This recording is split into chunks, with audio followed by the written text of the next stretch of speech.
Qital. Jadi ayat ini memang cerita isu peperangan. Isu peperangan, dan surah ni pun nama surah Qital. Memang pula peperangan ni dia ada banyak jenis lah. Ada jihad yang jihad dakwah.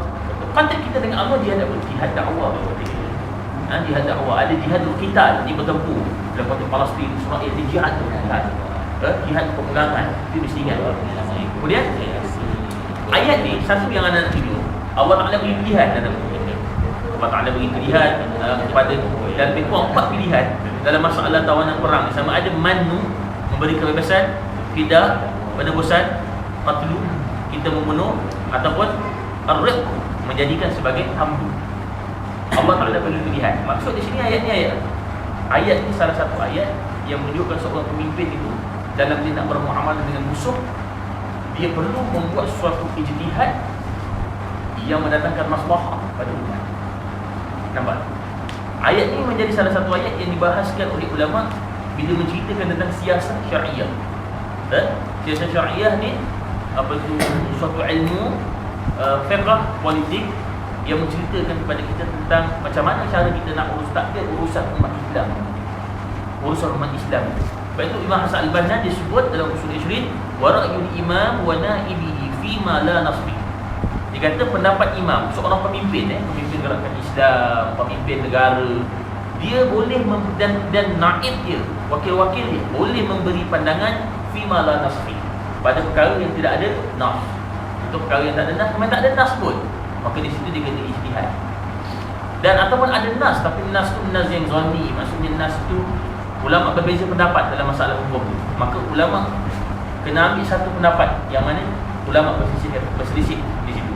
Ataupun yang kedua, dia boleh mengeluarkan pandangan wa fi ma yahtamilu wujuhan iddah, di mana Allah Taala beri pilihan. Contoh dalam ayat ni Allah beri pilihan tadi kan, sama ada nak bunuh, sama ada nak tawan, sama ada nak jadikan dia tebusan. Allah Subhanahu Wa Taala suruh pilih dekat situ. Dan ketiga, dalam masalihul mursalah, perkara yang Quran tak sebutkan kebaikan dia, dan Quran pun tak larang kita buat, maka itu masalihul mursalah. Jadi kat sini tindakan pemimpin gerakan Islam berdasar maslahat. Berdasarkan maslahat. Kalau tak kita dapat tawanan perang, contohlah orang dapat tawanan perang, orang kita pun ada dia tawan. Takkan kita nak bunuh orang dia, tentu orang kita dibunuh, maka orang dia akan menjadi tebusan. Ataupun kalau nak bunuh, cerdik semua yang kita dapat tangkap ni, pandai-pandai semua, ada PhD, banyak jasa ni, banyak. Takkan nak bunuh, saya jadikan hamba supaya dia punya ilmu tu diajar kepada anak-anak dalam negara Islam. Maka keputusan itu berdasarkan maslahah. Sebab itu kata dalam kaedah qawaid fiqh ada sebut tusraful imamu 'ala ar-ra'iyah manutun bil maslahah. Kebijaksanaan imam atas dalam mengurus takdir hal rakyat berdasarkan maslahat. Politik ni dia berdasarkan maslahat. Maslahat kebaikan umat. Sebab itu nak tahaluf siasi pun dia mesti maslahat. Maslahat dia ialah menjaga maqasid syariah. Yang positif, jaga agama, jaga nyawa, jaga akal, jaga jiwa, jaga harta. Ini disebut sebagai kuliatul khams. Benda ni yang mesti kita faham. Jadi dalam memahami politik ni, kadang-kadang orang Islam ni dia ada beberapa golongan. Pertama, golongan yang tak ambil tahu langsung politik dan menganggap politik ni benda kotor. Mereka terjun dalam bidang-bidang penyucian jiwa misalnya. Satu golongan. Ada golongan yang kata politik Islam ni tak boleh campur. Maka dia ambil politik, tapi politik tak akan kait-kait dengan Islam. Ada pula yang kata Islam dengan politik kita tak boleh pisah. Tapi dia faham politik ni dia letak di dalam kerangka ibadat. Jadi salah. Demonstrasi, bid'ah, demokrasi, bid'ah. Asal tindakan politik dia ada nas. Salat buat. Dia letak dalam kerangka ini macam ni. Jadi kita adalah golongan yang disebut sebagai golongan yang wasatiyah. Golongan pertengahan. Wasatiyah ni maksud apa? Al-i'tidal, kesederhanaan. Wasatiyah ni maksud dia al-khairiyah, kebaikan. Wasatiyah ni maksud dia apa? Al-insaf, keadilan. Wasatiyah ni maksud dia apa? Al-rif'ah, ketinggian. Keadilan ni wasatiyah ni maksud dia apa? Tidak ifrat wa tafrid, tidak terlalu ketat dan tidak terlalu longgar. Maka ni golongannya wakazalika ja'alnakum ummatan wasata, kami jadikan kamu umat yang wasat. Jadi kita faham politik bukan perkara akidah. Macam Syiah letak al-hidayah, iman dia yang Islam dia ke-6 kan. Politik bukan perkara akidah. Dan dia juga tidak letak dalam kolom ibadah. Politik dia terletak di dalam kolom muamalah. Politik ni dia mantiqat firaq, ruang kosong. Politik ni adalah perkara ijtihad. Ada dalam masalah ni, dalam masalah tahun 60 ni boleh kita ambil pengajaran ni bagaimana Allah Taala beri pilihan pada kita untuk bunuh, untuk tawan. Macam yang Ustaz Khairul Anam cerita tu, Nabi nak buat apa tebusan. Tapi Sayyidina Umar tak setuju. Akhirnya Allah setuju dengan pendapat Sayyidina Umar. Ini termasuk dalam ijtihad Rasul, kerana pada masa tu memang tak patut jadikan tebusan, bunuh saja. Tapi walau bagaimanapun Allah Ta'ala memberi kelonggaran, memberi keizinan kepada Nabi untuk meneruskan pendapat dia, maksudnya dengan tebusan. Maksudnya setiap gerak geri dan tindak tanduk kita sebagai seorang ahli politik Islam, apa yang kita buat mesti dia berdasarkan kepada maslahat itu tadi. Kalau rasa kita nak bunuh orang tawanan pulang ni, lebih bagus kita bunuh. Sebab ini kalau kita rasa kita lepas memang tak guna ni, memang takkan boleh jadi baik, kan? Ada yang kita tengok cerdik pandai, jangan bunuh pula, kita boleh ambil ilmu daripada dia.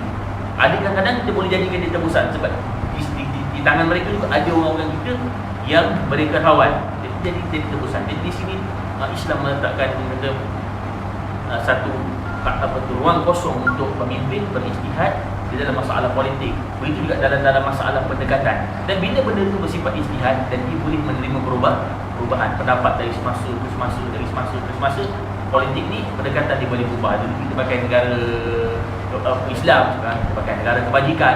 Ini semua betul-betul pendekatan politik. Dia memang ruangan ijtihad yang mana pemimpin boleh menukar strategi dan langkah dia. Yang mustahaknya, apa yang penting orang kata kita sama kan. Yang mustahaknya setiap keputusan politik, setiap keputusan yang kita buat mesti berdiri di atas maslahat dan jauh daripada mafsadah. Sebab tu Nabi bila orang kata kepada dia, Sayyidina Umar kata, Rasulullah kita bunuh je orang munafik. Sayyidina Umar, Nabi sebut apa? Bukan tak boleh bunuh orang munafik dan kafir. Nabi sebut, akrahu ayyatahaddath al-arab anna Muhammadan yaqtulu ashabahu. Aku takut Arab akan cakap Muhammad bunuh orang beriman. Dan orang munafik ni sembahyang kat masjid, dudukkan Nabi, tiba-tiba Nabi bunuh. Jadi dengan sebab Nabi buat macam tu, akan menyebabkan orang lain takut nak masuk Islam. Tak kena Muhammad kita bunuh orang Islam. Sebab itu dalam setiap tindak tanduk dan langkah kita buat, kita mesti dia adakah benda itu memberi keuntungan kepada Islam. Macam demonstrasi nak pergi himpun yang pasal Ali pergi. Kita buat macam tu. Adakah yang kita buat macam tu orang akan lebih suka pada Islam? Ataupun kita buat macam tu orang yang murtad tak boleh balik pada Islam? Kita kena lihat kepada maslahat dan mafsadah. Macam nak Ali ni mana kita lah. Jadi di situ kita lihat dalam setiap tindak tanduk kita mestilah mengambil maslahat dan menolak mudarat. Ini pengajaran yang kita ambil dalam ayat ini tadi. Kemudian Allah Ta'ala sebut tadi, kalau Allah Ta'ala nak, Allah Ta'ala boleh binasakan tadi orang-orang yang berjuang ni kan, orang-orang yang menentang Islam ni Allah boleh buat. Macam Fir'aun tenggelam dalam air, habis mati. Tenang. Tapi umat Nabi Muhammad dia tak diajar macam tu. Nabi dia tidak diajar macam tu. Contohlah malam Nabi nak pergi hijrah. Nabi nak pergi hijrah, kan? Nabi susun strategi, berjalan, dipantau oleh Abdullah bin Uraiqi, ikut jalan-jalan kampung, tak ikut jalan biasa, ikut highway dah banyak roadblock lagi. Mungkin kan musyrikin dah buat roadblock, ikut jalan lain. Buat Nabi bermalam di busur, Tur 3 hari, lepas tu Nabi teruskan perjalanan pergi ke Madinah. Nabi merancang, Nabi buat strategi. Tak senang Nabi sebut, ya Allah bagilah borak kat aku terus macam malam Isra Mi'raj, aku boleh terus pergi. Ataupun kita terus Nabi minta bagilah aku di kau pandang gerbang macam Ramli Zamzam ala Kazam boleh sampai ke Madinah, kan? Tapi Nabi tak minta macam tu. Kalau Nabi buat macam tu, Nabi punya perjuangan macam tu, Nabi nak buat apa je senang. Ada kuda terbang, ada 3 gerbang. Kita cakap Nabi senang, semua dia dapat macam tu. Kita nak berjuang susah. Kita tak boleh cakap macam tu sebab Nabi melalui lebih susah daripada apa yang kita lalui. Sebab umat Muhammad ni tak diajar benda-benda ni semua. Kita bergerak berdasarkan kepada kita bergerak melalui perancangan strategi. Ini yang diajar oleh Islam. Kalau Allah Ta'ala nak buat, Allah boleh buat, menang dengan dia. Orang Islam ni habis dengan susu heboh ni datang angin, balik tu najib pergi. Boleh orang nak buat? Boleh orang buat. Tapi Allah tak nak buat macam tu. Allah nak uji kita. Siapa di kalangan kita orang yang sangat berkorban? Siapa di kalangan kita orang yang sangat berjuang untuk menegakkan agama Allah Subhanahu Wa Taala? Kemudian Allah ceritakan balasan. Orang yang berjuang ni tak boleh tidak kita kena target dia untuk dia dapat pahala. Dalam perjuangan ni Allah janjikan dengan syurga ni bukan nak rasuah orang masuk syurga. Kita bukan parti cakap siapa suruh kompah masuk syurga, tak. Kalau kita buat kerja-kerja Islam, memang Allah janji kita syurga. Kita bukan parti yang sebut siapa nak sokong PAS, siapa sokong PAS dapat masuk syurga. Kita tak cakap macam tu. Cuma kita sebut kita buat kerja Islam, kerja nak tinggikan Islam, Allah Taala bagi pahala. Cuma nak masuk syurga, nak mati syahid ni kena buat kerja. Tak dia nak doa kat rumah, ya Allah matikan aku mati syahid bersama dengan kami dengan para syuhada. Tapi kau tak sama dengan orang berjuang, macam mana? Macam mana kau nak mati syahid? Kau tak terlibat dengan perjuangan Islam. Tak boleh. Macam tu.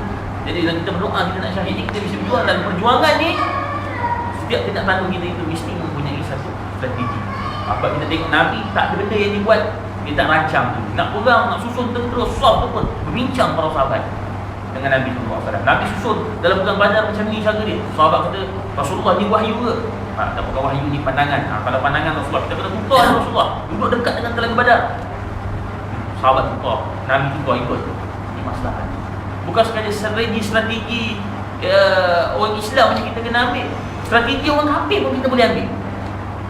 Contoh Nabi dalam perang Ahzab. Nabi ambil strategi perang Parsi lawan Rom. Korek-parit keliling Madinah. Parsi dulu korek-parit keliling dan tak berlawan dengan Rom. Kerana ini kebijakan orang Parsi. Habis ni orang kafir ni cara kafir. Jangan ambil, tak boleh. Salah. Al-hikmatu dhallatul mu'min. Hikmah itu barang terkikir punya ada orang mukmin. Haitsu wajadaha wa huwa ahqqu biha. Di mana saja kamu jumpa, kamu kena